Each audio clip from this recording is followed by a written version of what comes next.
त्रिमूर्तीचे रूप असणाऱ्या दत्तांचा जन्म कसा झाला जाणून घ्या या कथेत.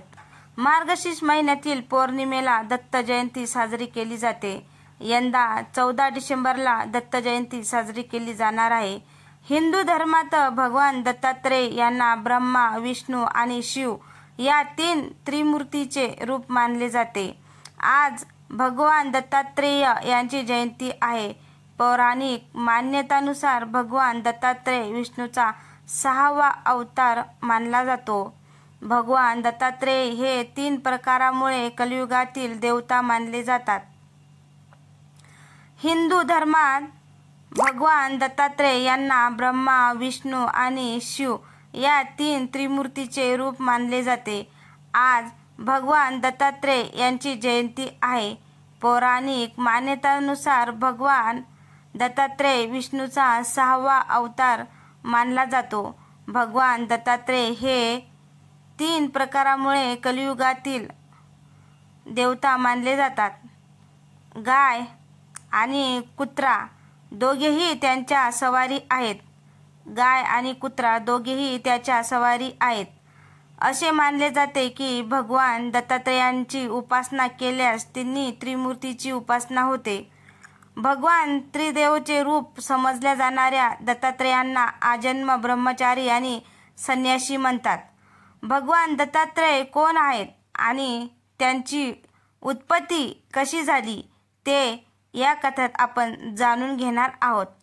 दत्तात्रेय देवतांना त्रिदेव स्वरूप का मानले जाते त्यामागे एक अतिशय रंजक कथा आहे.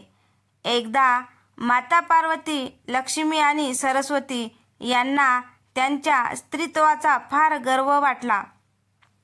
एकदा माता पार्वती, लक्ष्मी आणि सरस्वती यांना त्यांच्या स्त्रीत्वाचा फार गर्व वाटला होता. त्यांचा हा अहंकार नाहीसा करण्यासाठी देवाने लीला केली. या लीलेनुसार नारदजी एके दिवशी या तिघांकडे आले आणि तिघांनीही सांगितले की ऋषी अत्री यांची पत्नी अनुसयासमोर तुमचे स्त्रीत्व काहीच नाही. मग तिन्ही बायकांनी आपल्या नवऱ्यांना ही गोष्ट सांगितली आणि म्हणाली की तुम्ही तिघेही जाऊन अनुसयाच्या स्त्रीत्वाची परीक्षा घ्या. त्रिदेव सती अनुसयांच्या आश्रमात पोहोचले. पत्नी शिव, विष्णू आणि ब्रह्माजी साधूंचा वेश धारण करून सती अनुसयाच्या आश्रमात भिक्षा मागण्यासाठी गेला. त्यावेळी अत्री ऋषी त्यांच्या आश्रमात नव्हते.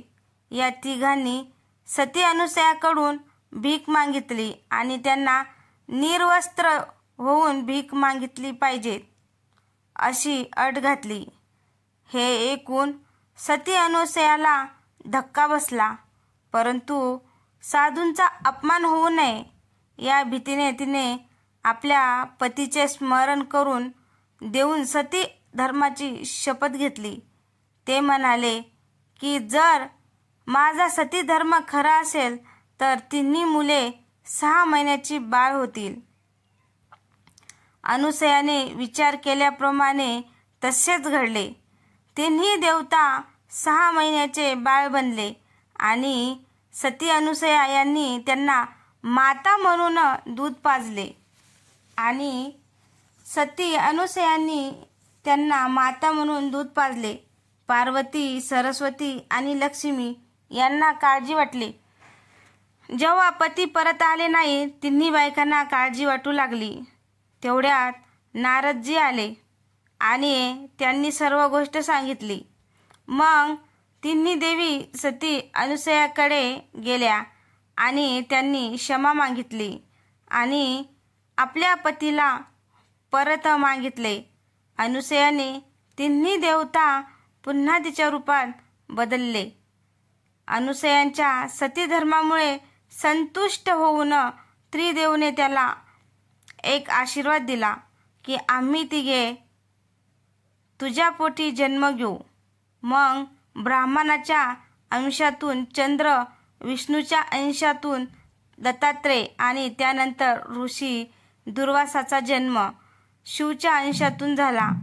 पौराणिक मान्यतानुसार भगवान दत्तात्रेय यांना तिन्ही देवतांचे रूप मानले जाते. असे आहे श्री दत्तात्रेय यांचे स्वरूप. पुराणात त्यानुसार त्यांचे स्वरूप 3 चेहऱ्याचा 6 हाताचा त्रिदेवमय मानले जाते. चित्रात त्यांच्या मागे एक गाय आणि 4 कुत्री दिसत आहेत.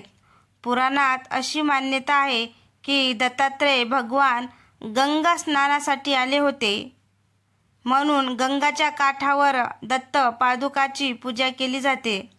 भगवान दत्तात्रेय यांची जयंती महाराष्ट्रात मोठ्या थाटामाटात साजरी केली जाते. येथे त्यांची गुरु म्हणून पूजा केली जाते.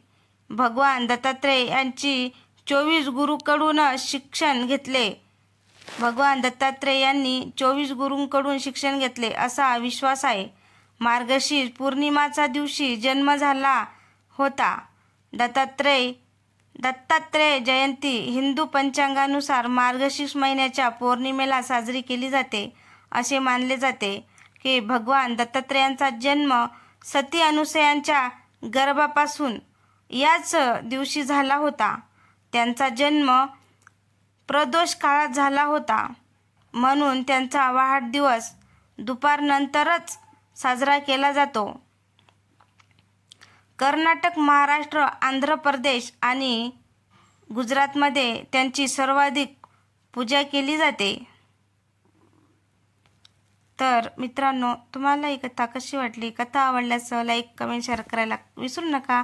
आणि चॅनलवर कोणी नवीन असेल तर चॅनलला सबस्क्राईब करा, कारण जेणेकरून माझी प्रत्येक कविता तुमच्यापर्यंत पोहोचू शकेल. धन्यवाद.